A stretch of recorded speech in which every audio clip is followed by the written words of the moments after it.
먼저 이 영상은 일단은 일하시면서 들으시거나 운전하시면서도 들을 수 있게 제가 설명을 최대한 다 글로 적어 두었고요. 그래서 뭐 읽는 형식이겠지만 제가 중요한 부분들 요약해서 설명 필요한 부분들 다 적어 놓은 거니까 들으시면서 공부를 하셔도 될 것 같습니다. 자, 그러면 바로 시작해 보도록 하겠습니다. 자, 1과목 교통 및 화물자동차 운수사업 법규 나오죠. 자, 중요한 것만 말씀드리겠습니다. 자, 도로교통법, 차로에 따른 통행차의 기준인데, 자, 고속도로, 여기서 고속도로 기준이 있습니다. 편도 2차로냐 3차로냐에 따라 다른데, 2차로에 대해 말씀드릴게요. 고속도로 편도 2차로인 경우에서 1차로에서는 80km 이상 주행으로 앞지르기를 해야 합니다. 그리고 80km 주행 불가 시에는 1차로로 뭐 통행 정도는 가능하다라고 되어 있습니다. 자, 그리고 2차로에서는 모든 자동차가 다닐 수 있겠죠. 자, 그럼 고속도로 편도 3차로에서는 이제 1차로는 편도 2차로와 동일합니다. 80km 이상으로 주행해서 앞질을 해야 되며, 만일에 80km 이상으로 주행이 불가한 도로라면은 그냥 통행은 가능하다라는 내용 똑같고요. 자, 3차로부터는 이제 왼쪽 차로라는 게 나옵니다. 왼쪽 차로라는 거는 이제 1차로의 옆에 있는 차로라고 이해를 해주시면 되는데, 여기서 이제 승용차, 승합차가 다닌다라고 되어 있고요. 오른쪽 차로는 제일 끝 차도다라고 이해를 하시면 좋겠지만, 3차로 이상이기 때문에 고속도로에서 4차로 이상인 경우도 많죠. 그래서 1차로와 왼쪽 차로를 제외한 차로를 모두 오른쪽 차로라고 부른다. 그리고 이 오른쪽 차로에서는 화물자동차, 특수자동차, 건설기계, 대형 승합차가 통행이 가능하다라는 거 머릿속에 담아주시면 될 거고요. 자, 고속도로 외의 도로, 국도나 일반 도로죠. 여기서 이제 오른쪽 차로에 대한 내용을 좀 이해해 주시면 되는데, 화물자동차나 특수자동차, 건설기계는 오른쪽 차로로 다닌다. 즉, 오른쪽 차로로는 화물자동차, 특수자동차, 뭐 건설기계 이런 것들이 다닌다라고 이해하시면 되겠네요. 자, 도로교통법 이어서 볼게요. 자, 지방경찰청장은 교통의 안전과 원활 소통을 위해 차의 운전자에게 승차 인원이나 적재 중량, 용량 등을 제한할 수 있습니다. 자, 그리고 화물 자동차, 그리고 자동차, 2륜 자동차 및 소형 3륜 자동차의 적재 기준이 나와 있는데, 자, 길이를 보면은 자동차 길이의 10%, 즉 10분의 1을 더한 길이까지 적재 기준이 되고요. 즉 자동차 길이가 10m라면 11m까지는 적재가 가능하다라는 거죠. 이륜 장치는 적재 장치 길이에서 30cm만 추가된다라는 거 봐주시면 되고요. 너비는 일단은 백밀러로 확인이 돼야 됩니다. 그 정도 범위면 되고요. 높이는 화물 자동차는 지상으로부터 4m. 지상으로부터니까 차에서 적재된 이상으로 4m는 아닌 거죠. 소형 3륜 자동차는 지상으로부터 2.5m, 2륜 자동차는 오토바이죠. 오토바이는 2m라고 되어 있습니다. 자, 그럼 안전기준을 넘는 화물의 적재 허가를 받은 경우가 있어요. 자, 이럴 때는 고속도로 달리시면서 본 적 있으실 수도 있는데, 너비 30, 길이 50cm 이상의 빨간색 천으로 된 표식이 달려 있습니다. 근데 밤에는 이게 안 보이기 때문에 형광색 같은 그런 반사되는 물질을 많이 달고 운행을 하시는 게 보신 적이 있으실 거예요. 자, 그런 거 안전기준을 넘는 화물의 적재 허가를 받은 경우다 라고 보시면 되고요. 자동차 속도 규정 자주 나옵니다. 일반 도로 중에 편도 2차로 이상에서의 최고 속도는 80km고요. 편도 1차로 이상인 경우에는 최고 속도 60km로 제한되어 있다 라고 보시면 되고요. 자, 고속도로에서도 마찬가지 편도 2차로가 있죠. 2차로에서의 최고 속도는 원래는 100km입니다. 최저속도는 50km고요. 자, 그리고 적재 중량 1.5톤 초과되는 화물차나 특수차, 건설기계, 위험물, 운반차 같은 경우에는 90km로 제한이 되어 있다 라고 되어 있네요. 자, 하지만 지정되어 있거나 고시된 노선, 구간 같은 경우에서는 이제 최고 120까지 고시될 수 있고, 최저는 그래도 50km 이상으로는 주행을 해야 된다라는 내용이 있습니다. 자, 그리고 마찬가지로 고속도로에서 만일에 편도 1차로인 곳이다. 그러면 최고 속도는 80이고, 최소 속도는 30으로, 이렇게 20km씩 준다라고 이해를 하시면 되겠습니다. 자, 이상기후시 운행 속도 자주 나옵니다. 자, 노면이 젖어 있는 경우, 비가 왔거나 눈이 2cm 미만, 눈이 2cm 아래로 쌓인 경우에는 최고 속도의 20%, 10분의 1을 줄인 속도로 운행을 해야 되죠. 즉, 100km가 최고 속도다 하면 이제 80km로 주행을 해야 된다라는 얘기입니다. 그리고 폭우나 폭설 안개로 가시거리가 100km, 100m 이내인 경우나 노면이 얼거나 눈이 2cm 이상 쌓여서 굉장히 위험한 경우에는 최고 속도의 절반을 줄인 속도로 운행을 해야 된다라고 되어 있습니다. 단 경찰청장이나 지방경찰청장이 고시한 속도 제한 표지가 있을 때는 속도 제한 표지를 먼저 따르는 것을 꼭 기억을 해주시면 좋겠습니다. 자, 정차 및 주차 금지 구역 볼게요. 자, 교차로의 가장자리, 그리고 도로의 모퉁이로부터 5m 이내의 장소는 정차도 안 되고 주차 당연히 안 됩니다. 그리고 안전지대가 설치된 도로에서는 안전지대 사방으로부터 각 10m 이내에서는 정차, 주차 안 되고요. 건널목의 가장자리나 횡단보도로부터 10m 이내의 장소에서는 정차, 주차가 안 됩니다. 자, 그리고 불법 부착 장치의 기준이 있어요. 자, 경찰관에서 사용하는 무전기와 동일한 주파수 당연히 안 되겠죠. 엿들을 수 있겠죠. 자, 그리고 긴급 자동차가 아닌 자동차에서 사용하는 경광등이나 사이렌, 비상등은 불법입니다. 자, 그리고 안전 운행에 영향이 있을 만한 정도의 장치라고 좀 두리뭉실하지만 이런 것도 시험에 나올 수 있다라는 거죠. 자, 그럼 벌금 조금 알아볼게요. 자주 나오는 벌금만 알아보겠습니다. 자, 교통사고 발생 시 조치를 안 한 경우, 자, 어떻게 보면 뺑소니에 해당할 수 있겠죠. 자, 5년 이하의 징역이나 1,500만 원 이하의 벌금형이 나옵니다. 자, 그리고 임의로 신호기를 조작했거나 신호지를 무시했거나 철거, 이전, 손괴한 사람은 3년 이하의 징역이나 700만 원 이하의 벌금을 받게 됩니다. 자, 그리고 업무상 필요한 주의를 게을리하거나 중대한 과실로 타인의 건조물이나 재물을 손괴한 경우에는 2년 이하의 징역이나 500만 원 이하의 벌금형이 추가로 들어간다는 거 이해해 주시면 되겠습니다. 자, 음주운전도 꽤 중요하죠. 자, 음주운전 일단 위반의 경우에 한번 볼게요. 자, 1회 이상 위반 경우를 했을 때입니다. 0.2% 알코올 수치가 나왔어요. 그러면은 2년 이상 5년 이하의 징역이나 1,000만 원 이상 2천만 원 이하의 벌금 나옵니다. 굉장히 강력하고요. 자, 0.08에서 0.2 중간 단계인데 1년 이상 2년 이하의 징역이 나오거나 500만 원 이상에서 100만 원 이하의 벌금이 나옵니다. 제 친구도 500만 원 이상 벌금을 받고 운전을 다시는 안 하더라고요. 그런 사람은 운전을 안 하는 게 맞겠죠. 자, 그리고 0.03에서 0.08 제일 낮은 수치라고 하지만 음주운전은 다 똑같죠. 1년 이하의 징역이나 500만 원 이하의 벌금이 된다라는 겁니다. 만약에 여기서 측정 거부를 하신다, 그럼 1년 이상이나 5년 이하의 징역을 받을 수 있고 500만 원 이상, 2천만 원 이하의 벌금을 받으실 수 있다라는 거 알아주시고요. 자, 2회 이상 위반 경우부터입니다. 이때부터는 이제 2년 이상, 5년 이하의 징역이나 1,000만 원 이상, 2천만 원 이하의 벌금부터 시작된다라는 거 알아두시면 좋겠습니다. 자, 교통사고 중에 과속사고에 해당하는 경우입니다. 자, 여기서 이 숫자를 한 가지만 외워주시면 돼요. 교통사고 중에 이제 과속사고를 하면 보통 기준치의 20km를 초과했을 때 과속이다라고 얘기를 많이 합니다. 이 숫자 하나만 보시면은 나머지 내용은 보실 필요가 없고요. 장소적 요건 하나만 볼게요. 도로나 불특정 다수의 사람이 있는 공개된 장소이며, 자, 이것은 무엇을 말하냐? 그냥 보통 우리가 말하는 시내 그런 곳들을 떠올리시면 됩니다. 그런 시내에서 안전하고 소통 원활한 교통을 확보해야 할 필요가 있는 장소에서의 사고, 그런 곳에서의 사고 중에서도 20km를 초과한 사고는 과속사고다. 즉, 더 엄중 가중 처벌을 받을 수 있겠죠. 자, 도주사고 적용 사례 한번 보겠습니다. 이게 헷갈릴 것 같은 것만 한번 보도록 할게요. 자, 여기서 나머지 내용들을 보시면 쭉 이해가 돼요. 아, 피해자가 사망했는데 조치 없이 가버리면 당연히 도주, 뺑소니가 되겠죠.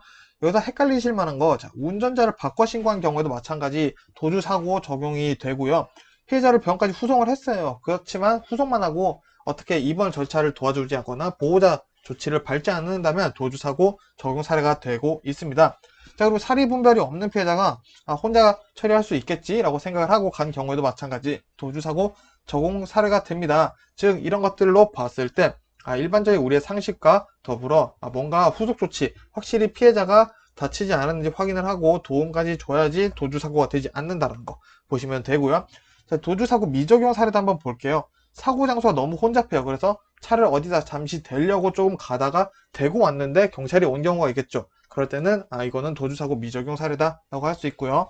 가해자가 피해를 입었지만 다른 사람이 후속 조치를 했다면은 도주 사례에 적용되지 않습니다. 자, 그리고 경찰이나 소방관이 후속 조치를 하는 것을 봤어요. 그래서 연락처를 주고 간 경우에는 도주사고로 보지 않는다는 거, 요 세 가지 같이 외워주시면 되겠습니다. 자, 그럼 화물 자동차의 구분, 화물 자동차의 종류 한번 알아보도록 할게요. 자, 화물 자동차 일반형 하면 우리가 보통 생각하는 그런 화물 운송용이라고 생각하시면 되고요.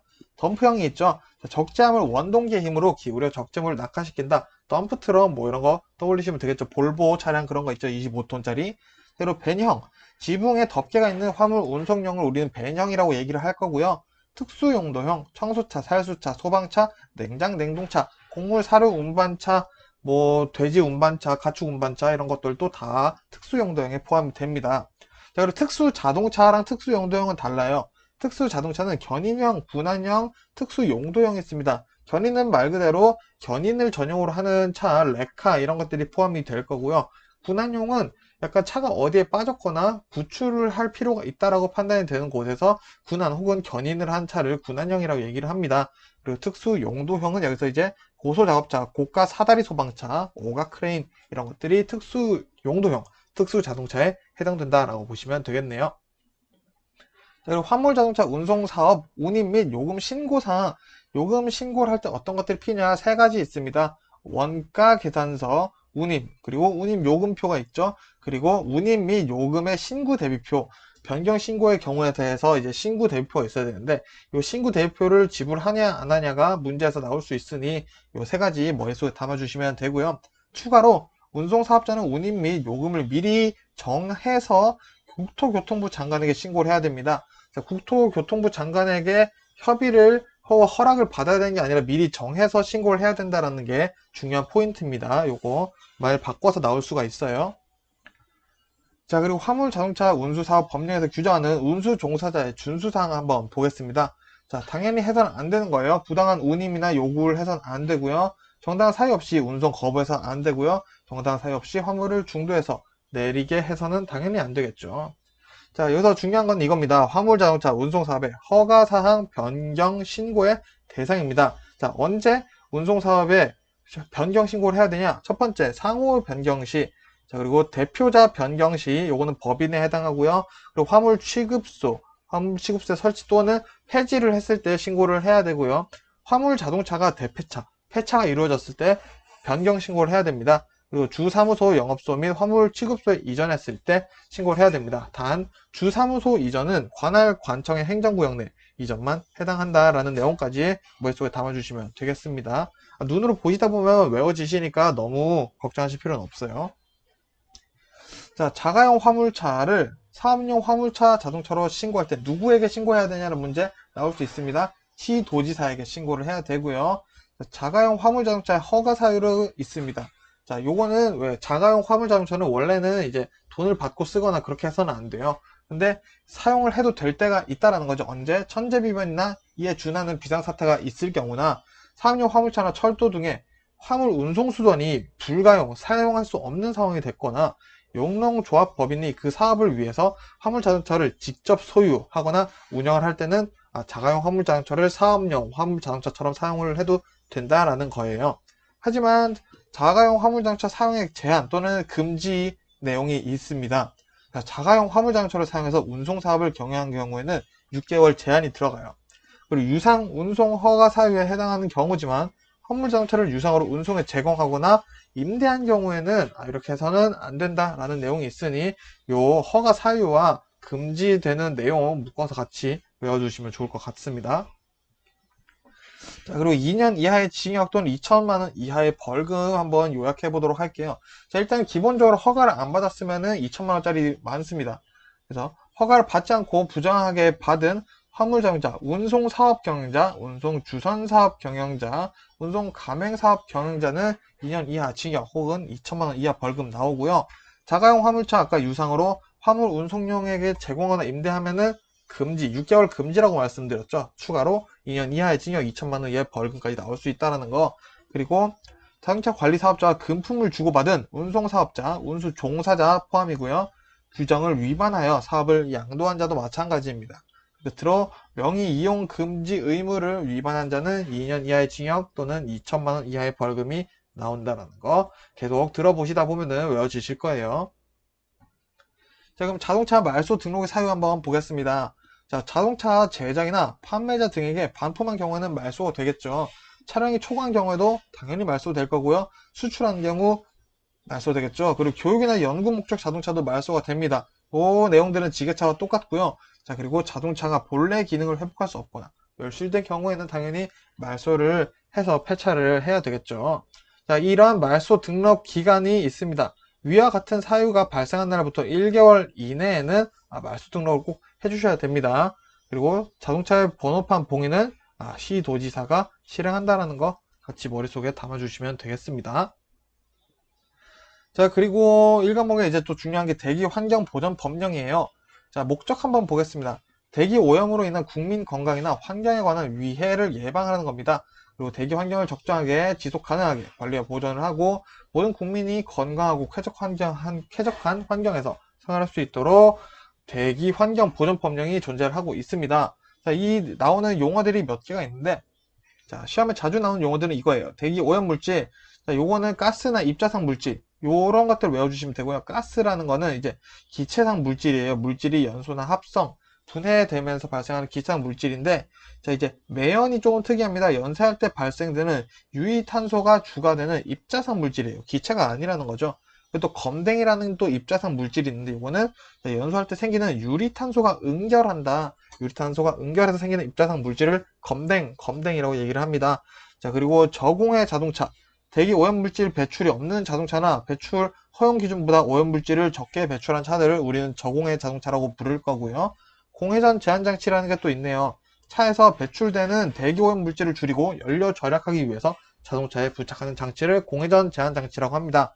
자, 여기서 저공해 자동차로 전환 개조 명령을 위반했을 때는 300만원 이하의 벌금이 아니라 과태료가 나올 수 있다는 것까지 보고 넘어가도록 할게요. 자, 그리고 이 공회전 제한장치 방금 말씀드렸죠? 그 부착 대상 차량 말씀드리겠습니다. 일단은 모든 버스에는 공회전 제한장치가 부착되어야 해요. 그리고 택시도 마찬가지고요. 그리고 버스 운송 사업에 사용되는 자동차, 일반형으로 되어 있는데 그냥 버스라고 이해를 하시면 되고요. 그리고 화물 운송 자동차도 마찬가지인데 기준이 조금 있어요. 최대 적재량이 1톤 이하인 배형 자동차와 택배차에는 공회전 제한장치가 부착이 되어야 된다는 거. 요거 한번 눈으로 또 봐주시길 바랄게요. 그리고 원동기 가동 제한 위반 시 처벌이 1차, 2차, 3차 나눠지는데 다 과태료 5만원이라는 거 한번 봐주시면 됩니다. 그리고 추가로 환경부 장관, 광역시장, 시장 군수는 운행차의 수시 점검을 실시하고 있습니다. 즉 여기서 환경부 장관이죠. 교통부 장관은 수시 점검을 하지 않는다라는 게 포인트입니다. 자, 교통부 장관이 수시 점검을 한다. 맞는 말인가? 이런 식으로 문제가 나올 수 있다는 거죠. 자, 그럼 1과목 끝났고요. 2과목도 한번 빠르게 알아보도록 하겠습니다. 화물 취급 요령에 대해서 나옵니다. 그래서 2과목 같은 경우에는 사실 조금은 쉬워요. 우리가 상식선으로 고민을 하다 보면은 안전 기준으로 생각하다 보면 풀 수가 있는 내용들이 많습니다. 자, 어떤 것들이 나오냐? 주의사항이 나오죠. 화물 적재 시 차량 적재함 가운데부터 좌우로 적재한다. 가운데부터 쌓는다 라는 내용이 있고요. 아래부터 무거운 중량 화물을 적재해야겠죠. 그래야지 밑에 있는 물건이 나중에 찌그러질 염려가 없겠죠. 그리고 운행 중 화물의 쏠림을 방지하기 위해 윗부분부터 바닥까지 당연히 평평하게 메어야 하고요. 자, 운행 전에 적재한 물건이 쓸릴 것에 대한 주의를 운행 전에 점검해야 한다. 자, 조금 헷갈린다라고 하면은 운행 후에 점검하는지 전에 점검하는지 이런 포인트들 찾아가시면서 공부를 해주시면 좀 더 좋을 것 같습니다. 즉 이런 내용들이 나오고요. 우리가 공부해야 되는 내용들은 이런 것들이에요. 자, 인수 거절을 할 수 있는 이사화물 대상은 뭐냐? 자, 고객이 휴대 가능한데 굳이 택배를 맡겨요. 자, 요거는 사기가 있을 수도 있고 악용을 하시는 분들도 있기 때문에 거절하고 있고, 다른 화물에 손에 끼칠 수 있는 물건, 옛날에 김치가 배송이 안 된다 그래서 좀 논란이 있었었죠. 그 기준이 바로 이거였던 것 같습니다. 자, 그리고 운송에 특수한 관리를 요하는 물건, 이런 것들은 인수 거절될 수 있다라는 거, 이런 것들을 외워주시면 되고요. 자, 운송장 역할 및 기능이 있습니다. 첫 번째 계약서 역할, 화물 인수증 역할, 그리고 운송 요금에 대한 영수증, 그리고 배달에 대한 증명, 그리고 행선지 분류 정보 제공, 수입금 관리 자료, 그리고 정보 처리 기본 자료가 운송장의 역할 기능이라는 게 됩니다. 요 문제도 좀 자주 나오는 편이에요. 그래서 요거는 눈으로 계속 몇 번 보시고 들으시다 보면은 외워지실 거니까 굳이 억지로 외우실 필요는 없어요. 자, 그리고 사업자의 책임으로 이 화물이 당일 해지 통지한 경우에 손해배상을 해야겠죠. 자, 대신 여기서 중요한 거는 사업자의 책임이라는 겁니다. 사업자의 책임. 자, 한번 볼게요. 자, 인수일 2일 전까지 해제 통지를 했을 때는 계약금이 100, 즉 계약금이 100만 원이면 100만 원을 손해배상해야 된다라는 거고요. 인수일 1일 이전까지 해제 통지를 한 경우에는 계약금의 4배를 줘야 돼요. 자, 그러니까 사업자에서는 무조건 책임을 약속을 지어야겠죠. 자, 인수일 당일에 해제를 통지한 경우는 계약금의 6배액을 줘야 되고요. 인수일 당일인데 해제 통지도 안 하고 연락도 안 되고 막 그런 잠수를 타버렸어요. 그러면은 계약금의 10배를 손해배상해야 된다는 거 중요하게 생각을 해주시면 좋을 것 같습니다. 실무에도 꼭 아셔야 되는 내용이죠. 자, 그리고 시험이다 보니 이런 것들이 나옵니다. 포장 합리화의 원칙. 첫 번째, 사양 변경의 원칙. 두 번째, 집중화 및 집약화의 원칙. 세 번째, 재질 변경의 원칙. 네 번째, 시스템화 및 단위화. 다섯 번째, 규격화 및 표준화의 원칙. 자, 여섯 번째, 대량화 및 대형화의 원칙. 이런 것들이 있습니다. 자, 그래서 이런 것들도 쭉 외워주시면 좋겠지만 앞 글자만 따서 외우셔도 되고요. 요런 것들 외우시는데 너무 골치 안 받으셨으면 좋겠고요. 듣다 보시면은 외워지시니까 뭐 일하시면서 틀어놓고 들으셔도 좋을 것 같아요. 자, 그리고 화인이라고 말씀드리겠습니다. 쉬핑 마크라고 되어 있는데 이 화인이 뭔지 말씀드리면은 일단 매수인의 사용 편의 및 선적 서류와 물품과의 대조의 편의를 준다. 자, 즉 물품 대조의 편의를 주는 게 화인이다라고 이해를 해주시면 됩니다. 이 화인이라는 게 이제 서류라고 생각을 하시면 되는데, 자, 이 화인이 부정확할 경우에는 통관 시 문제가 발생해서 손실이 생겨요. 시험 문제는 이런 것들이 나옵니다. 자, 그리고 화인이 또 부정확하면 하역착오나 인도착오, 불착이 발생한다는 거. 즉, 화인이 부정확할 때 어떤 문제가 생기는지 이해해 주시는 게 중요합니다. 자, 그리고 또 시험에 어떤 것들이 나오냐? 주표시, 화인의 주표시는 회사의 상호가 들어가고요. 수량 표시에는 이게 몇 번째, 포장 수량 가운데 몇 번째 수량인지 표시가 됩니다. 몇 개인지가 아니라는 거죠. 그리고 주의 표시, 화물 운송, 보관할 때 뭘 주의해야 되는지 표시를 하고요. 목적지 표시는 도착지명을 크게 합니다. 그리고 경유지는 작게 표시한다는 거. 시험 문제는 경유지를 더 크게 쓴다. 이런 식으로 틀린 내용으로 나올 수 있기 때문에 이 네 가지 내용 머릿속에 담아주시면 됩니다. 자, 그리고 골판지 장점 볼게요. 골판지 장점은 대량 주문 처리가 용이하고요. 가볍고 체적이 작아서 보관이 용이해서 물류비가 절감된다라는 장점이 골판지의 장점입니다. 그리고 포장 작업이 용이하죠. 그리고 기계화 작업에 가능하다. 기계화 작업이라는 건 컨베이어 벨트에 올려서 이동시킬 수 있다라고 보시면 되고요. 대량 생산품의 포장에 용이하다라는 게 골판지의 장점입니다. 자, 이에 반해 나무 상자 특징은 뭔가 이게 막 체적이 작진 않아요. 왜? 포장이 되어 있고 또 무겁고 그렇잖아요. 하지만 재료 확보가 용이하고 조립이 쉽다는 장점이 있습니다. 그리고 재활용이 가능을 하죠. 그리고 강도가 있기 때문에 이제 귀중품이나 중량물들을 적재를 하는데 아무래도 나무 상자가 박스보다는 훨씬 좋겠죠. 자, 그리고 빈출 자주 나오는 차량 설명 한번 드릴게요. 카고 트럭이라는 게 나와요. 자, 이거는 이제 하대에 간단히 접을 수 있는 문짝이 달려있는 트럭, 그 트럭을 이제 카고 트럭이라고 이해를 하시면 되고요. 전용 특장차라고 되어 있는데, 적재함을 특수한 화물에 적합하도록 구조를 맞춘 거예요. 그래서 특수한 작업이 가능하도록 기계 장치가 붙어 있거나, 이제 그런 차량을 전용 특장차라고 얘기를 하고요. 시스템 차량은 트레일러 방식의 소형 트럭입니다. 그냥.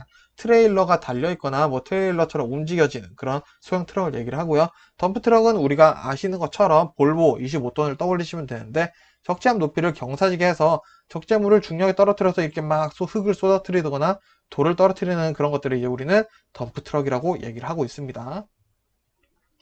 자, 그리고 화물 적재 작업 볼게요. 자, 이런 작업 같은 경우에는 제일 중요한 건 이제 안전 혹은 뭐 잃어버릴 게 없는지 꼼꼼하게 체크 이런 것들을 포인트로 보시면 됩니다. 예를 들어서 작업 전에 적재한 바닥을 체크하고 낙하물이 없는지 다 확인을 해야겠죠. 이런 안전에 관한 얘기가 있고요.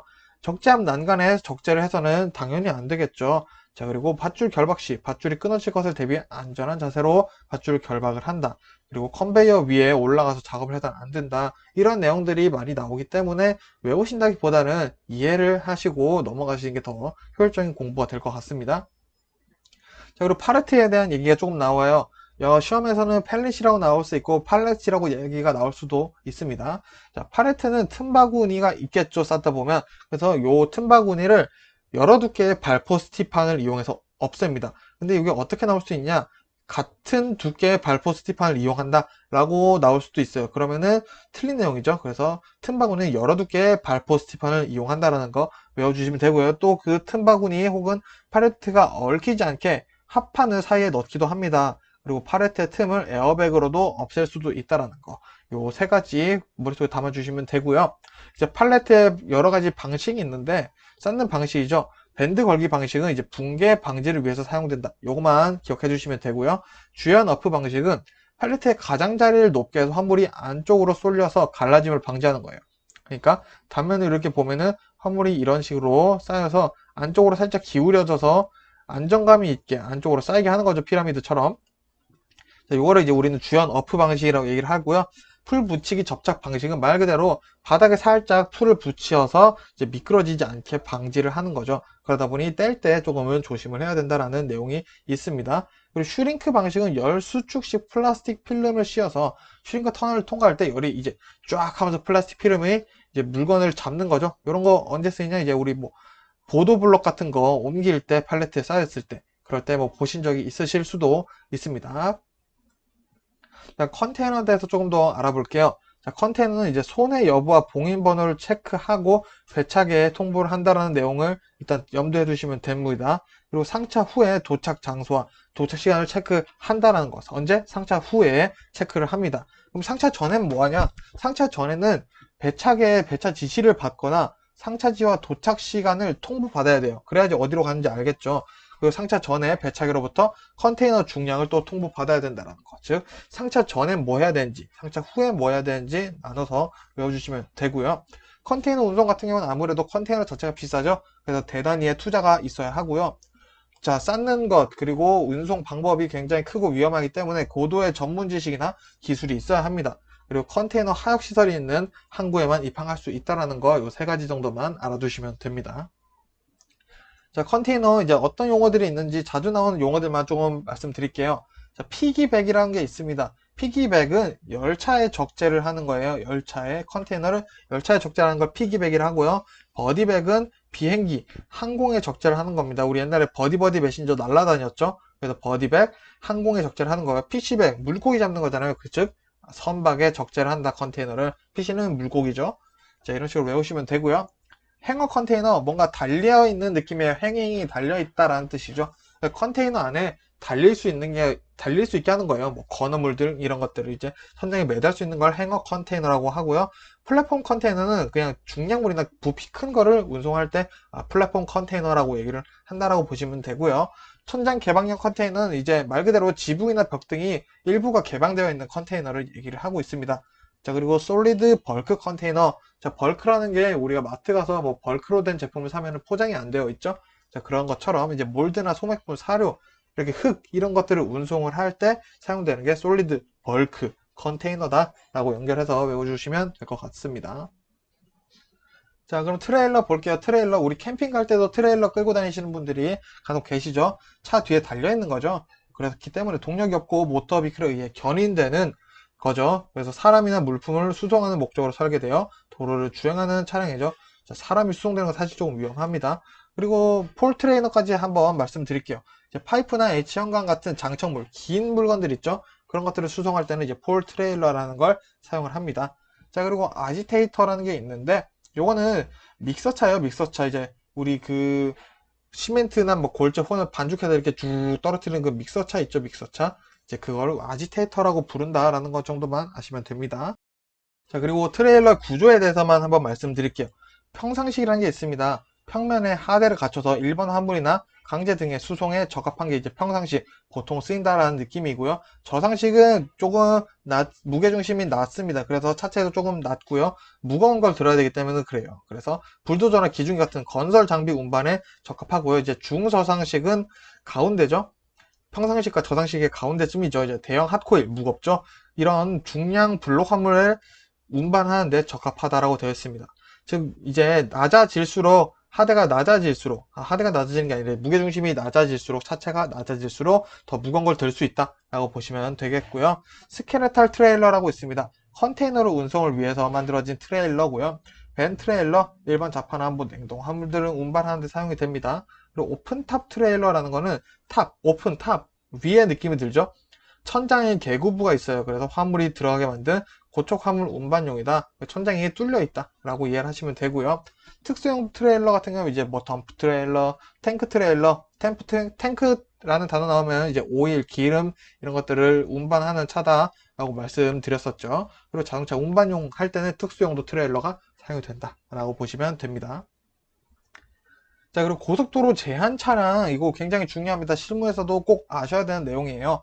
자, 고속도로 제한 차량 한번 볼게요.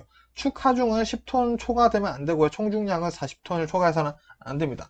그리고 길이는 적재물을 포함한 차량의 길이가 16.7m 초과돼서는 안 되고요. 그리고 폭도 적재물을 포함한 차량의 폭이 2.5m를 넘어선 안 됩니다.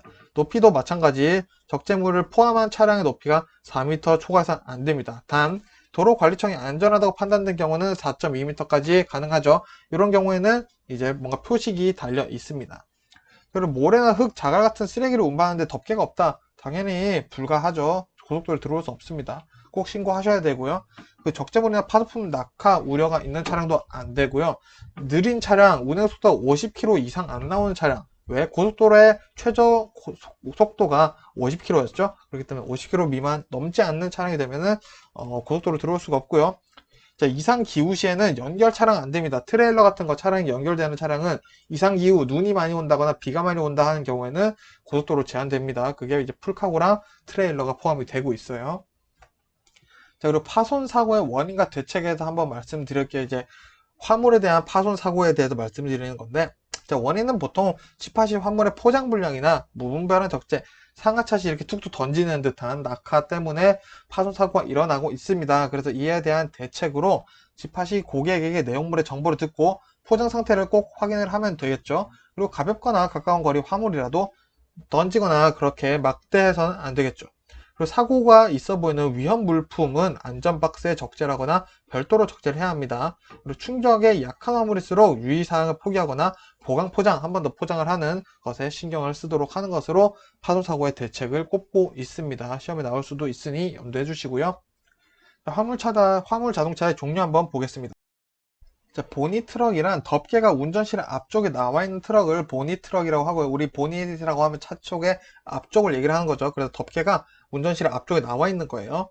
그리고 캡 오버 엔진 트럭, 운동기의 전부 또는 운전실 아래쪽에 있는 겁니다. 원동기의 전부 또는 대부분이 운전실 아래쪽에 있는 걸 캡 오버 엔진 트럭이라고 얘기를 하고요.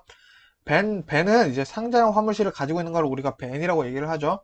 그리고 픽업 트럭이 있습니다. 픽업 자동차죠. 자, 화물실에 지붕이 없고 옆판이 운전대와 일체로 되어 있는 걸 이제 픽업이라고 얘기를 하고요. 특수 자동차는 특별한 장비나 물품을 수송하는 전용차를 얘기합니다. 소방차나 레커차, 냉동차, 트럭 크레인을 얘기를 하고요. 자, 냉동차와 냉장차는 다른데 냉장차는 냉장 설비를 갖추고 있는 특수 용도 자동차를 냉장차라고 얘기를 하고요.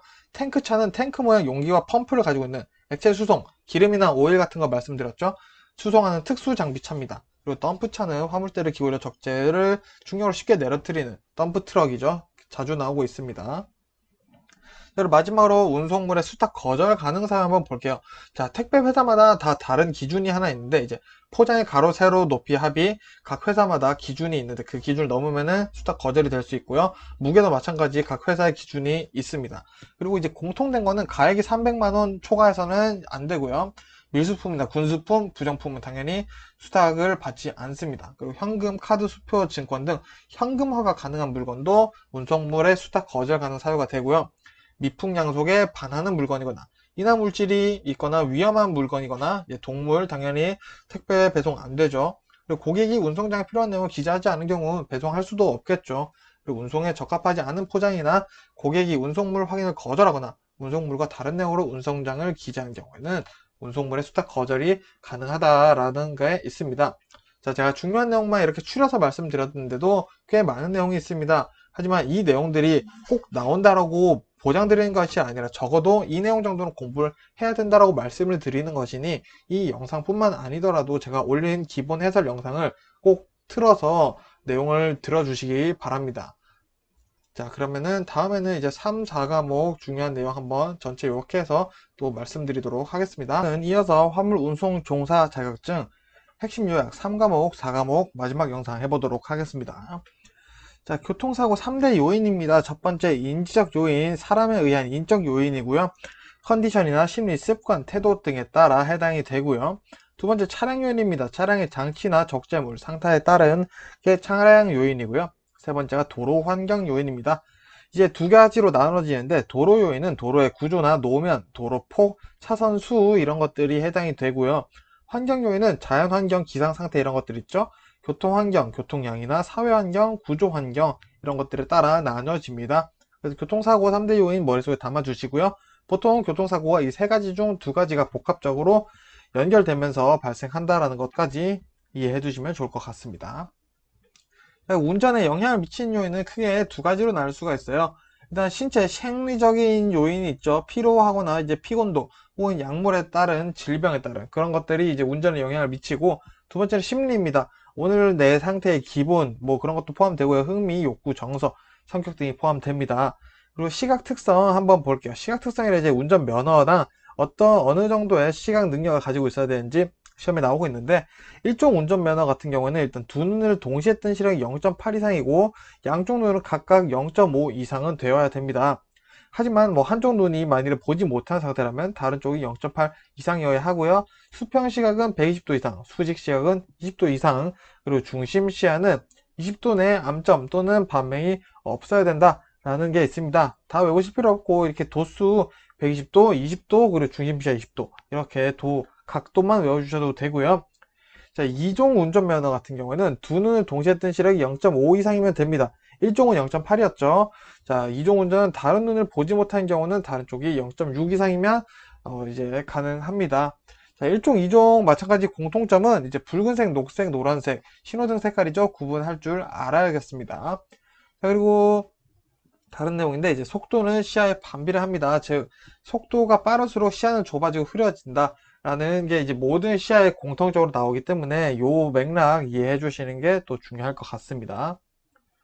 자, 교통사고의 원인과 요인 한번 볼게요. 원인은 크게 나누면 세 가지 요인이 있네요. 간접적 요인이 있고요. 중간적 요인, 그리고 직접적 요인이 있습니다. 그 중에 간접적 요인은 교통사고를 용이하게 만드는 요인이에요. 뭐 예를 들어서 차량 운전 전에 점검 습관이 없다거나 무리한 운행 시간을 계획했거나 안전지식, 사고에 대한 개념이 없는 것이 이제 간접적 요인, 교통사고를 발생시킬 때 용이하게 하는 요인이다 라고 할 수도 있고요. 중간적 요인 같은 경우는 이제 운전자에 대한 내용이 해당됩니다. 운전자의 지능이나 성격, 심리, 운전 습관, 운전 태도, 그리고 음주를 했다거나 피곤한 상태거나 핸드폰 하면서 전화를 한다거나 이런 것들이 이제 보통 인적 요인이라고 할 수 있겠죠. 중간적 요인에 해당이 되고요. 직접적 요인, 사고를 발생시킨 요인이죠. 내가 신호를 위반했거나 과속을 했다거나 엑셀을 세게 밟았거나 그런 이제 신호를 직접적으로 발생시킨 요인이 이제 직접적 요인이다 라고 이해를 해서 개념 다 담아주시면 되겠습니다. 자, 교통사고의 심리적 착각 요인이 있습니다. 자, 크게는 뭐 5가지가 있는데 일단 중요한 건 크기의 착각이에요. 자, 기준을 외우시면 되는데 어두운 경우에는 가로폭보다 세로폭을 더 넓게 판단한다고 합니다. 원근의 착각도 있는데 이제 작은 것과 덜 밝은 것은 우리가 멀리 있다라고 착각을 한다네요. 그리고 경사의 착각, 작은 경사는 실제보다는 작게, 큰 경사는 더 커 보인다고 합니다. 그리고 속도의 착각이 있는데 좁은 시야일수록 빠르게 느낀다고 아까 말씀드렸었죠. 그리고 대상이 멀리 있을수록 느리게 느껴진다라는 게 이제 그 착각 요인이 있습니다. 그리고 상반의 착각이 있습니다. 주행 중에 내가 급정거를 했을 때 반대 방향으로 움직인 것 같은 느낌을 드는 건데, 이거는 왜 그러냐? 우리가 말 그대로 지하철 타셨을 때 이제 지하철 우리가 서 있는데 반대편 지하철이 출발하면은 우리가 출발하는 것처럼 느껴지는 거죠. 그게 이제 상반의 착각이고, 또 하나 더 있는데 같은 물체를 하더라도 이제 큰 대상들 사이에 있는 경우 더 작아 보입니다. 예를 들어서 두 화물 트럭 사이에 있는 마티즈나 이런 소형 차들 있죠. 그게 더 작아 보인다. 같은 마티즈 세대가 있는 것보다 큰 화물차 사이에 있는 소형차가 더 작아 보인다. 그런 게 이제 상반의 착각입니다. 이 착각의 개념, 자, 각 착각이 어떤 내용이지만 알아두시면 됩니다. 자, 그리고 교통사고 심리적 예측이 있어요. 이제 감정이 격양되어 있거나 고민거리가 있는 경우, 이 시간에 허덕이는 경우, 바쁜 경우죠. 이런 경우는 이제 운전에 집중 안 한 경우라고 할 수 있습니다. 이제 운전에 집중 안 한 모든 경우가 심리적 예측 실수에 해당이 되니 이제 다음 중 심리적 예측 실수에 대해서 고르시오라는 문제가 나왔을 때 운전에 어쨌든 집중이 안 한 게 무엇이지? 라고 생각을 하시면은 이제 문제를 푸실 수가 있을 겁니다. 자, 그럼 고령 운전자분들에 대한 특징을 한번 정리해 볼게요. 이제 교통약자라고 하죠. 교통약자에 대한 부분들이 시험에 좀 나오고 있는 편인데, 그 중에서도 이제 고령 운전자분들은 조금 이제 좁은 길에서 대형차를 만났을 때 불안감이 상승하신다고 합니다.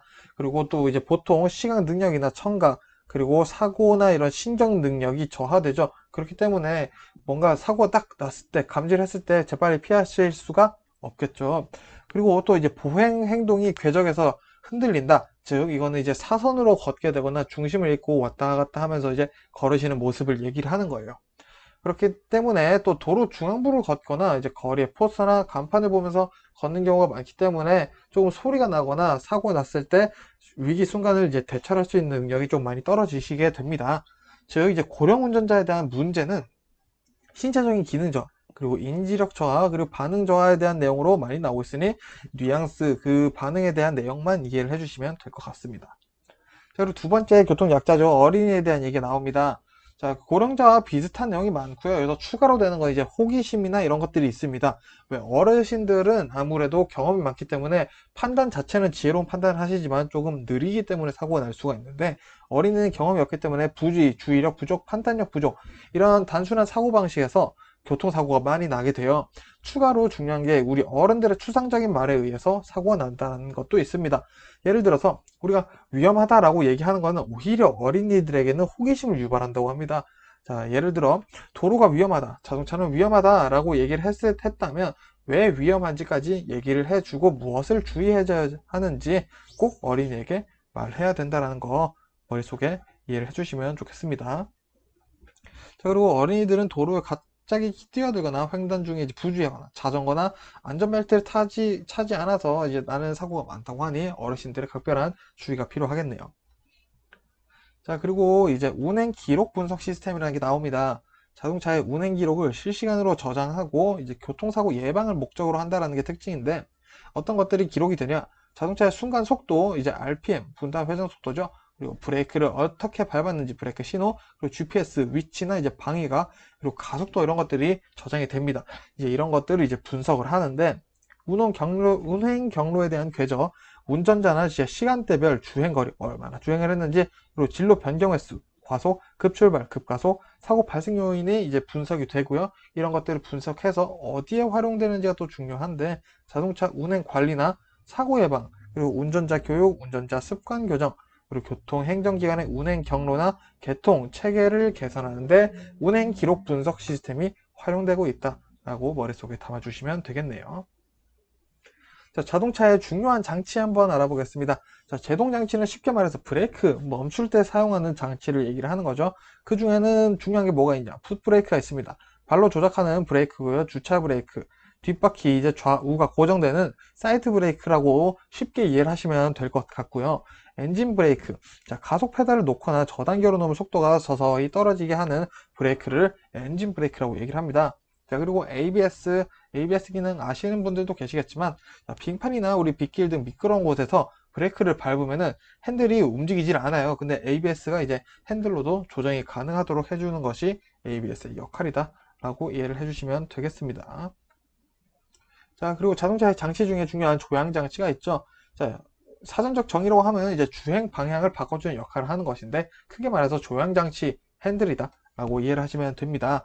자, 조향 장치에서 어떤 부분들이 시험에 나올 수 있는지 볼게요.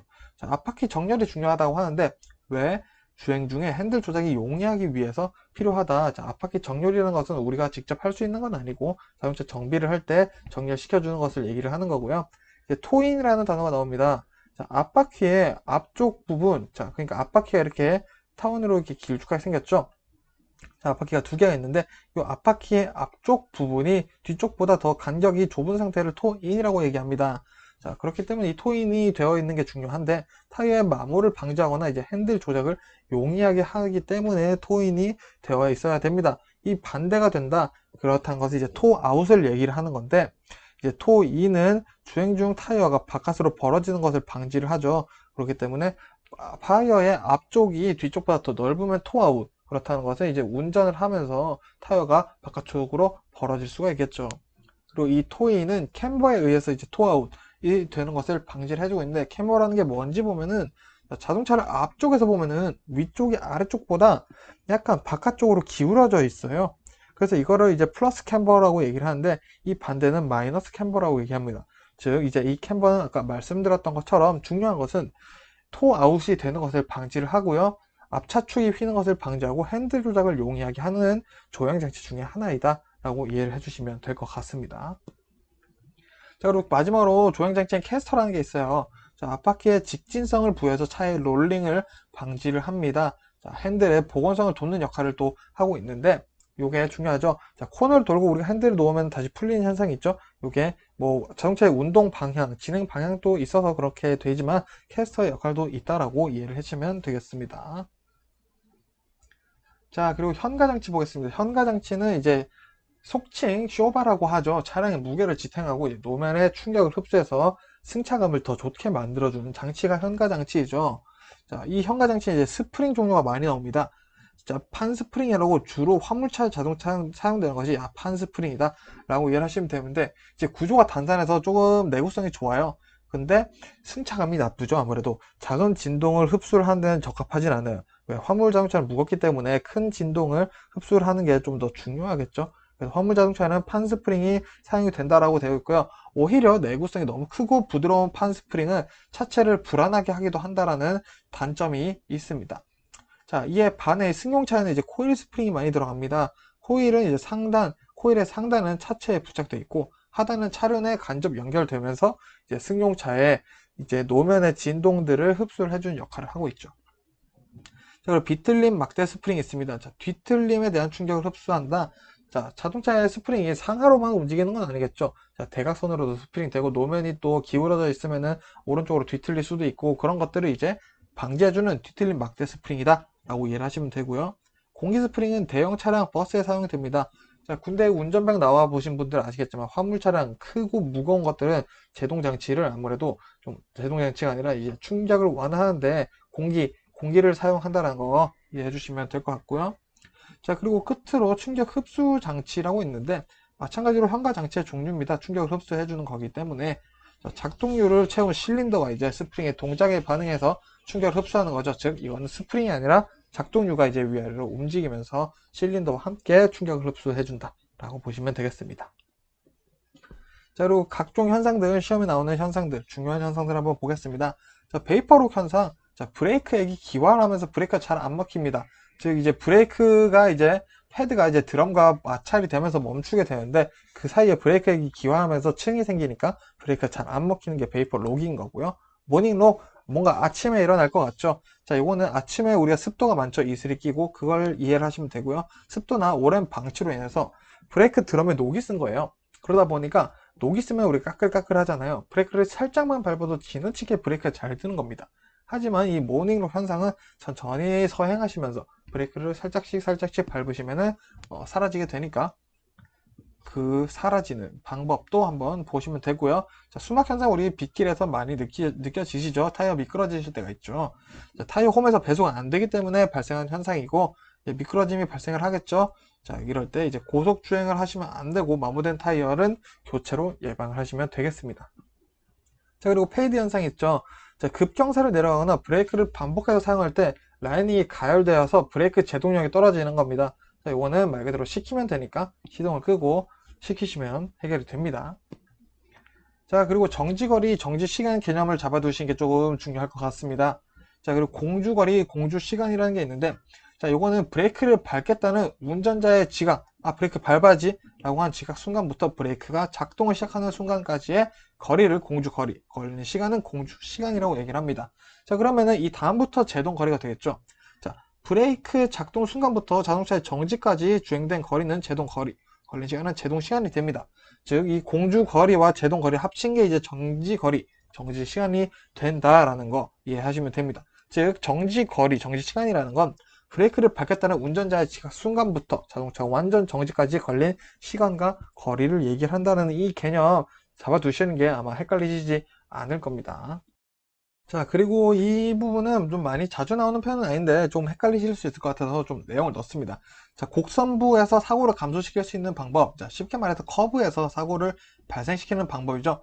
자, 요거는 이해 안 되셔도 그냥 외우시면 됩니다. 자, 시거를 확보합니다. 그리고 평경사를 개선합니다. 그리고 속도 표지와 시선 유도 표지, 주의 표지 등 노면 표지를 설치합니다. 자, 근데 요 같은 경우는 우리가 할 수 있는 게 아니죠.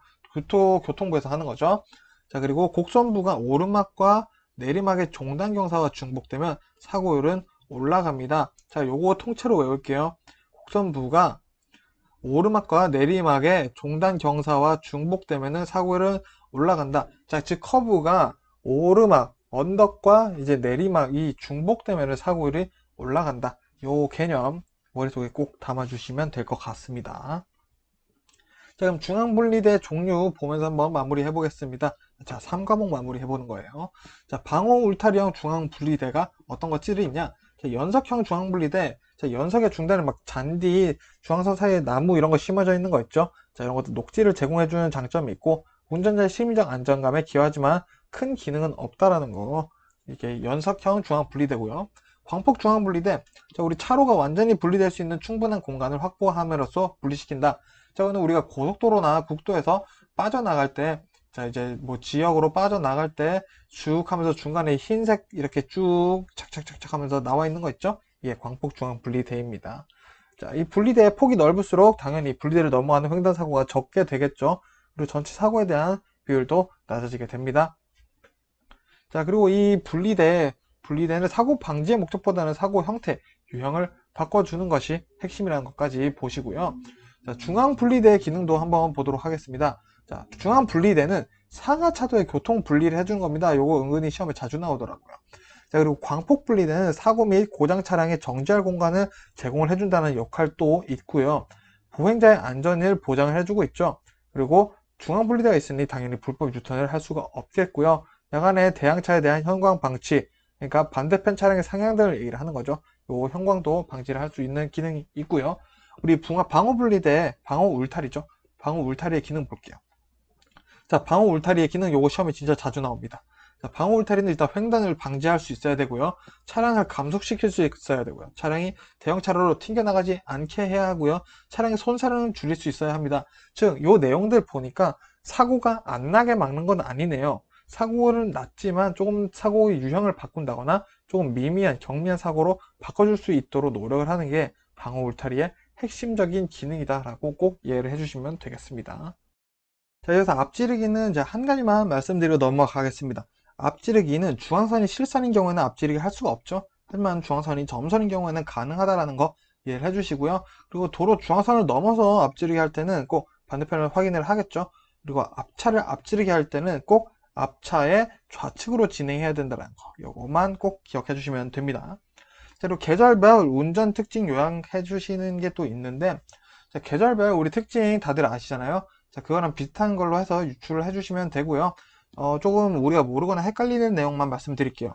자, 봄에 변하는 기후 조건에 잘 대처해야 된다 라는 내용이 있고요. 가을은 추수를 하기 때문에 국도 주변에 트랙터 경기통이 많고 일교차가 크다라는 거, 요 가을의 특징이라는 거, 그리고 안개가 집중적으로 발생한다는 것도 가을의 특징이다 라고 이해를 하시면 되고요. 겨울에는 자동차의 충돌이나 추동 이탈 사고가 가장 많이 발생하는 계절이다. 이 정도만 이해해 주시면 됩니다.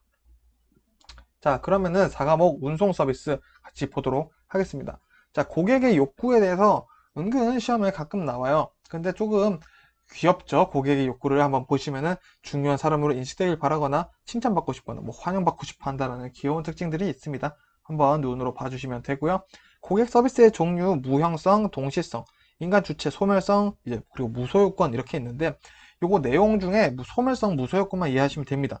서비스는 소유를 할 수 있는 게 아니에요. 그리고 나머지 같은 경우는 이 내용을 이해하시면은 뭐 알고 있는 내용이시고 하시겠지만 그래서 우리가 외워야 될 거 서비스는 소유할 수 있는 것은 아니다만 이해해 주시면 나머지는 읽으면서 이해를 하실 수가 있을 것 같습니다. 자, 그리고 좀 외울 게 많아요. 이제 고객 만족을 위한 3요소, 상품 품질, 영업 품질, 서비스 품질, 상품과 영업과 서비스, 요 세 가지 품질이 중요하고요. 고객의 결정 영향을 미치는 거, 자, 과거의 경험, 과거에 샀던 경험이겠죠. 그리고 의사소통, 파는 사람의 커뮤니케이션, 그리고 서비스 제공자의 태도, 그리고 개인의 성격이 영향이 있다라는 거. 여기서 특이한 건 뭐죠? 과거의 경험이라는 거 보시면 되고요. 고객이 서비스를 어떻게 평가를 하는지 여기서도 좀 특이한 게 뭐냐? 자, 신속한 대응이라는 거, 그리고 커뮤니케이션, 이런 대화들 기준으로 해서 서비스 품질을 평가하고 있다라고 이해해 주시면 되겠습니다. 그럼 물류 내용들이 조금 나오는데, 그래서 한번 개념만 잡아볼게요. 미국 로지스틱스 관리협회에서는 소비자의 요구에 부응할 목적을 가지고 생산지에서 소비지까지 소요되는 시간, 비용, 관리 등을 계획하고 통제하는 과정을 다룬다. 즉, 미국 로지스틱스 관리협회에서는 뭘 통제하는데 뭘 통제하냐? 생산지에서 소비지까지 가는 이것저것 등을 통제한다. 이렇게만 이해하시면 되고요.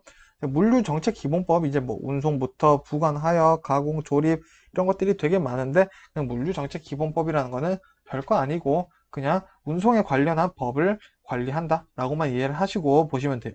자, 요거는 공부하시는데 복잡하실까 봐 설명드린 거예요. 자, 그럼 이제 시험에 나오는 중요한 용어들 한번 말씀드리겠습니다. 자, 공급망 관리 SCM이라고 합니다. 영어로 시험에 자주 나올 수도 있으니까 영어 꼭 같이 외우시고요. 자, 이거는 1990년대 이후에 등장했다. 그래서 구매 정보, 서비스 정보 모든 것을 관리하기 시작했다. 자, 그리고 특징들이 또 뭐 있냐? 최종고의 욕구를 충족시키기 위해서 원료 공급자에서 최종 소비자까지 이르기까지 공급망 내 기업들의 협력을 추구하는 공동 전략이다. 즉 SCM은 뭔가 공급망 관리로서 공동 전략, 누구의 기업들의 협력을 추구하는 공동 전략이다. 이런 특징 외워주시면 되고요. 상호협력, 공급망 프로세스를 재구축하고 업무 협약을 하고 이런 공동 전략들을 하게 되겠죠. 그리고 전사적 품질 관리 TQC입니다. TQC. 자, 영어 마찬가지로 꼭 외워주시고요. 자, 품질 관리나 제품, 서비스를 만드는 모든 작업자가 품질의 책임을 지는 게 전사적 품질 관리입니다. 자, 그렇기 때문에 품질 관리가 굉장히 좋겠죠. 품질 관리를 효율적으로 하기 위해서는 물류를 정량화하고 물류 서비스 문제점을 파악하여 데이터 정량화가 필요하다. 즉 TQC라는 거는 품질 책임을 다 같이 나눠 가지기 때문에 물류를 정량하고 데이터를 정량하는 것이 중요하다. 이렇게만 외우시면 될 것 같습니다. 자, 이어서 좀 중요한 내용들이 계속 나오죠. 자, 물류 서비스 기법 중에 이제 제3자 물류 3PL이라는 게 있습니다. 자, 요거는 제가 요약을 해서 말씀드리는 거예요. 사실은 내용이 굉장히 긴데, 자, 아웃소싱 외주를 준다라는 게 특징입니다. 자, 근데 여기서 외주를 주는 게 제3자 물류기는 한데, 이제 이 사업하고 있는 거에서 운송, 물류 업체에 외주를 준다라는 거죠. 그러니까 배송만 맡기는 거예요. 근데 배송을 전부 다 맡기는 것도 아닙니다. 그렇기 때문에 특징은 아웃소싱, 외주를 주는 거지만 전부를 다 주는 것은 아니다. 그렇기 때문에 전문 물류 업체와 이제 제휴를 통한다. 그래서 물류 시스템의 효율성을 올리려는 전략이다. 3PL은 좀 전 세계에서 다들 하고 있는 추세다. 라고 이 정도만 이해를 하시면 되고요. 자, 서비스 기법 중에 신속 대응 QR이 있습니다. QR 코드 아니고요. 그렇게 연관해서 외우시면 좋겠죠. 그래도 신속 대응이라는 건 이제 생산이나 유통 기간의 단축, 재고 감소, 반품 감소 여러 가지 것들을 이제 감소시키고 단축시키는 것에 효율화를 하는 거죠. 효율화를 목표로 두고 있다라고 보시면 되겠습니다. 즉, 이 목표를 이룬다라는 것은 이제 여러 가지 비용을 많이 줄인 거겠죠. 이제 그 성과를 소비자나 생산자, 유통업자에 모두 돌려주는 기법입니다. 그래서 각 업자, 각 이제 해당되는 사람마다 어떤 혜택이 있냐? 소매업자는 신속 대응을 했을 때 유지 비용이 절감되고 고객 서비스가 제고되고 상품 회전율이 증가돼서 좋겠죠. 그리고 제조업자는 수요 예측이 가능합니다. 어느 정도 이제 어느 정도가 팔릴지 이런 것들이 이제 가능해 하고요. 그렇기 때문에 자산 회전율을 상승할 수 있겠죠. 우리 같은 소비자는 이제 상품이 다양해지고 품질이 상승해지고 낮은 소비자 가격을 획득할 수 있는 게 이제 신속 대응 QR이다. 즉 QR이라는 거는 요즘 평가 같은 거를 기업들이 보고 빨리빨리 변동시켜서 좀 더 좋은 방안으로 발전시키는 느낌이다 라고 이해를 하시면 되겠습니다. 자, 그리고 이제 효율적 고객 대응 ECR이 있습니다. ECR. 자, ECR은 일단 기본적으로 소비자 만족에 초점을 두고 있습니다. 그리고 공급망 관리 효율을 이제 극대화를 목표를 하고 있는데, 자, 제품의 생산부터 소매, 즉 판매죠. 판매까지를 이제 한 단계로만 보고 관련하고 있는 기업의 협력들을 추구시키는 겁니다. 즉, 우리 아까 봤었던 자, 공급망 관리가 기업들의 협력을 추구하는 공동 전략이라고 말씀드렸었잖아요. 그래서 비슷한 개념입니다. 그래서 이런 것들을 효율을 높여서 이제 효율을 높이게 되면은 이제 아무래도 모든 협력하는 기업들이 다 이득을 보겠죠. 그렇게 함으로써 고객에게도 만족을 주는 고객 대응 기법이다 라고 보시면 되겠습니다. 즉 제조업체와 유통업체가 긴밀한 협력을 통해 기존에 존재하던 비효율적과 비생산적인 요소들을 제거하는 것에 목표를 두고 있다 라고 ECR의 목표다라고 보시면 되겠고요. 자, 시험에 가끔 나오는 ECR의 장점이 이제 산업체와 산업체 간에도 통합을 이룰 수 있다 라는 게 이제 ECR의 조금 특이한 장점이다 라고 보시면 되겠습니다. 자, 그리고 주파수 공용 통신이 있습니다. TRS라고 얘기하고요. 뭐 텔레폰 뭐 이런 느낌이 들어가겠죠. 자, 이것은 중계국이 이제 할당된 여러 개의 채널이 있는데 그 채널을 공동으로 사용하는 무전기 시스템이에요. 그래서 어디 쓰이는지가 사실은 TRS가 더 중요하게 시험 문제에 나오고 있습니다. 자, 어디에 쓰이냐? 자, 일단은 물류 관리에 많이 쓰여요. 음성 통화나 TRS 데이터 통신 등에 활용 중이고요. 이런 것들은 이제 배차 지시나 작업 지시, 차량 위치 추적에 용이하다는 장점이 가지고 있습니다. 그래서 TRS는 GPS랑은 약간은 다른 이 차이점을 조금 이해를 해주셔야 돼요. GPS에 대한 문제도 나오기 때문에, 즉 TRS는 배차 지시, 작업 지시, 그리고 음성 통화 이런 것들에 초점이 맞춰져 있다라는 거에 조금 이해를 해주시면 좋을 것 같아요. 자, 그러다 보니까 이제 배송의 정확한 추적이나 도착 시간이 언제인지 정확하게 추정이 가능해지고요. 왜 늦었는지 이런 것들을 원인을 분석하여서 표준 운행 시간을 작성할 수도 있게 됩니다. 그리고 이 TRS를 통해서 고장난 차량이나 이런 지연된 배송들을 분석하여서 차량을 재배치하는 것도 가능하겠죠. 자, 그리고 물류 서비스 기법 중에 통합 판매 물류 생산 시스템, 좀 길죠? CALS, CALS, CALS가 있습니다. 자, 요거는 컴퓨터라는 겁니다. 시스템이라는 단어가 들어간 것부터 이제 컴퓨터로 한다라는 개념, 이 컴퓨터라는 단어를 연결시켜서 외워주시면 되는데요. 요거는 이제 국가 간, 기업 간, 국가 간에 공유를 할 수 있게 하는 엄청나게 큰 시스템이 되겠습니다. 그래서 기업의 입장에서는 품질 향상, 비용 절감, 신속한 처리가 가능해지고 있다 라고 보시면 돼요. 자, 근데 시험에는 이제 중요성이 나옵니다. 칼스의 중요성이 뭐냐? 자, 정보화 시대에 기업 경영에 필수한 필수 요소가 되어 가고 있고요.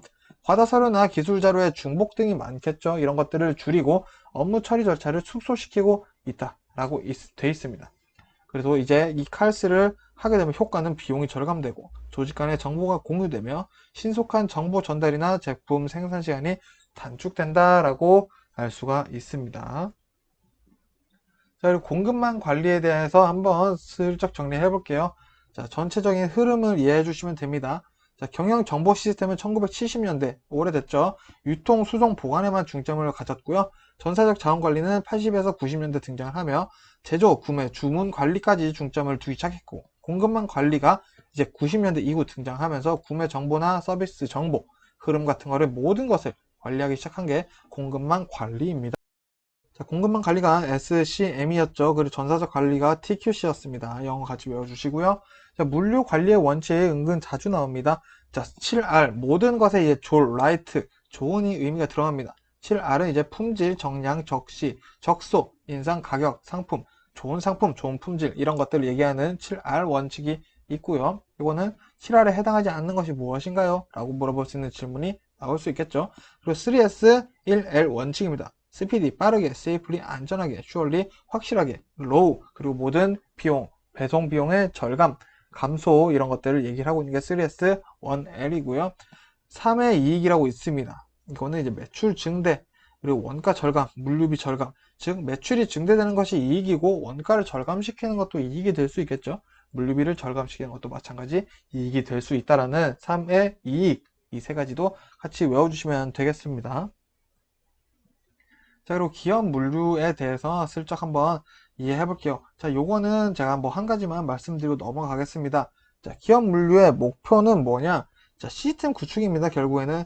자, 이거 물류 환경 분석, 물류 목표 달성, 물류 전략 수집 등을 위한 시스템을 구축을 하기 위해서 기업 물류는 조금 중요성을 가지고 있다 라고 보시면 됩니다. 즉, 물류비 절감을 위해 노력을 해야 된다. 이 정도만 보시면 되고요.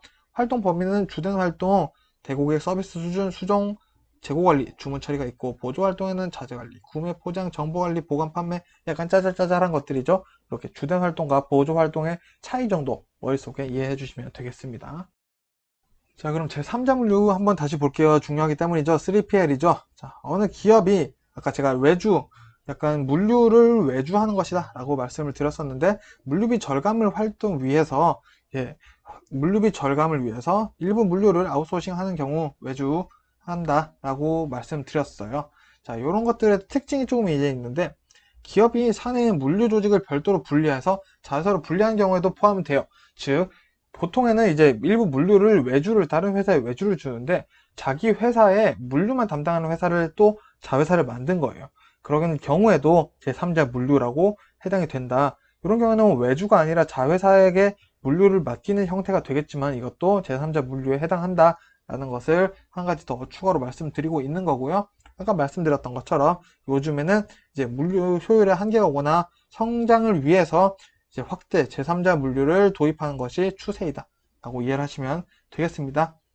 자, 그리고 화주 기업의 기대 효과라고 되어 있는데, 이거는 이제 기업이 여러 곳에 공급망을 구축할 수 있다라고 볼 수 있겠죠. 제3자 물류를 들이면서.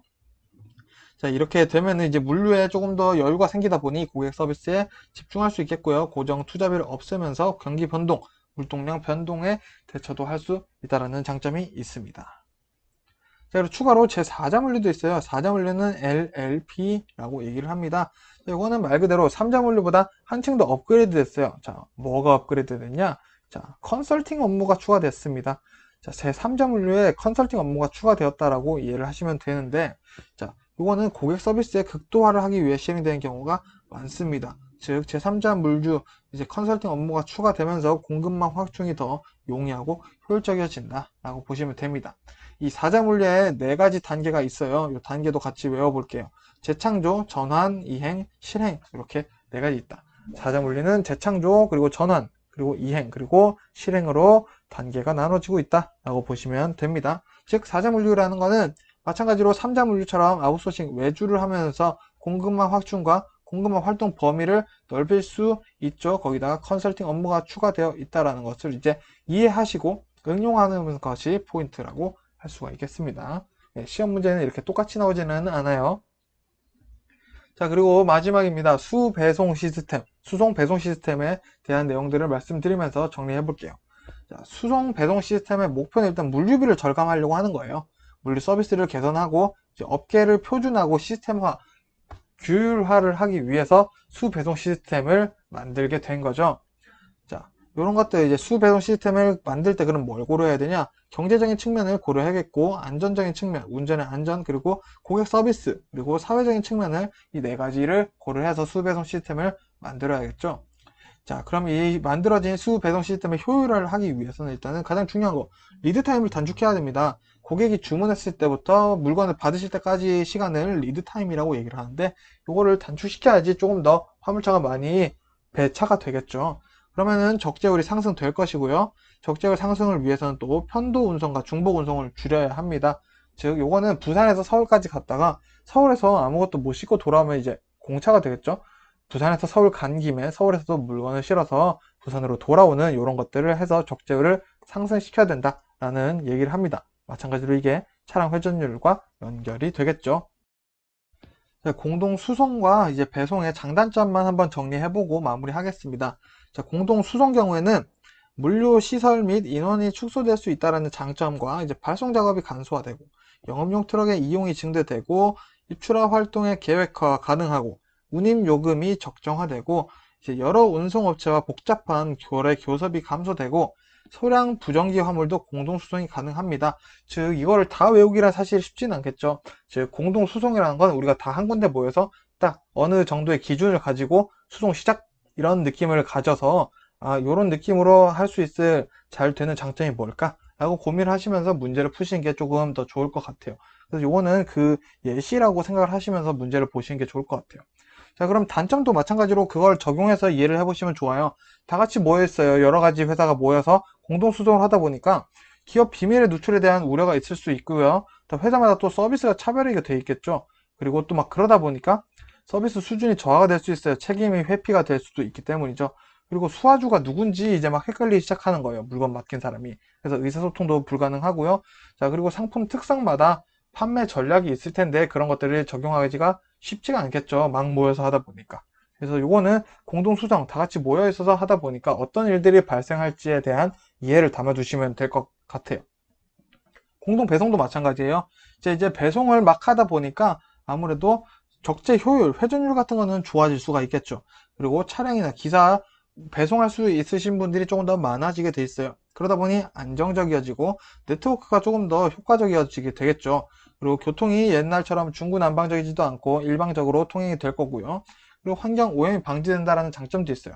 하지만 단점도 마찬가지로 보시면은 외부 운송업체의 덤핑의 대처가 곤란히 합니다. 자, 그리고 배송 순서 조절이 또 어려워요. 막 공동 다 같이 배송을 하다 보니까. 그리고 출하 시간이 집중되다 보니까 조금 더 힘든 상황이 생겼죠. 그 예시가 바로 물량 파악이 또 어려울 수 있다는 거죠. 자, 그리고 또 제조업체와 또 산자와에 따른 문제도 발생하기 시작할 거고요. 자, 그리고 종업원 교육이나 훈련에 또 시간 및 경비를 소요한다라는 단점이 있습니다. 이렇게 해서 공동 수송 배송의 장단점은 조금 시험에 나오는 편이니까 몇 번 보시면서 반복적으로 보시면서 또 이해가 되실 테니까 한번 보셨으면 좋겠어요. 자, 그리고 이제 표지판 이해하면서 마무리 해볼게요.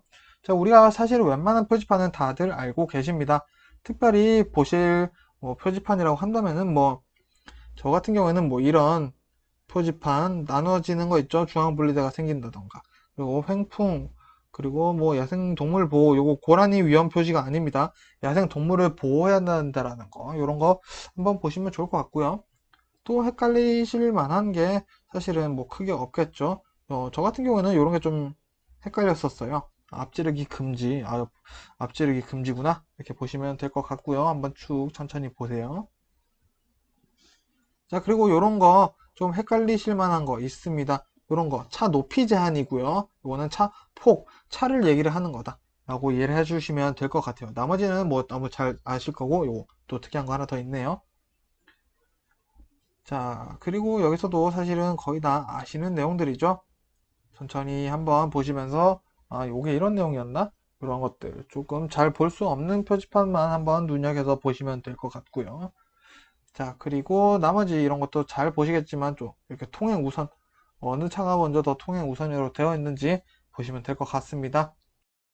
자, 끝으로 이렇게 표지판들, 이런 글자에 들어가 있는 표지판들도 한번 쭉 천천히 보시면 될 것 같고요. 자, 이렇게 되는 건 노폭, 요거는 차폭이 아니라는 거 이해를 해주시면 됩니다. 노폭과 차폭 약간 헷갈리실 수 있으니까 그런 거 좀 봐주시면 좋을 것 같아요. 자, 그렇게 해서 이제 총 두 영상으로 화물 운송 종사에 필요한 내용들 한번 총 정리를 해 보았고요. 그 두 영상 뿐만 아니라 이제 일하시는 분들을 위해서 아무래도 제가 만든 영상이다 보니까 다른 영상들도 보시면서 내용을 좀 더 깊이 이해를 하시고 외울 분들은 반복적으로 들으시면서 충분히 외울 만한 내용들을 제가 넣어 두었으니 그런 식으로 좀 공부를 하시는 게 좋을 것 같습니다. 그래서 다들 좋은 결과 있으셨으면 좋겠고요. 이 영상, 두 영상에만 너무 의지하지 마시고 다른 영상도 꼭 같이 보시면서 문제 영상도 꼭 같이 보시면서 공부를 마무리하시길 바랍니다. 감사합니다.